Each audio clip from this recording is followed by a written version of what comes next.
Welcome back to BrainBeats.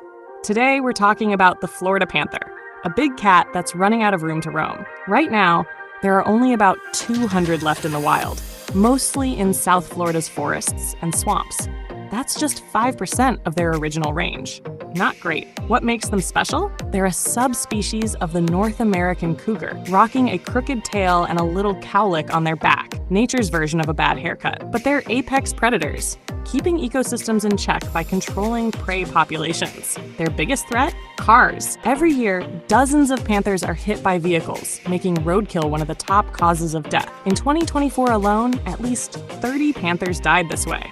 A record nobody wants to break. How can we help? Slow down in panther zones. Support wildlife conservation efforts. Push for protected land and safe crossings. The Florida panther is hanging on, but barely. Protecting them means protecting Florida's wild spaces. Let's keep them running, not just surviving. Stay curious and keep it locked on BrainBeats.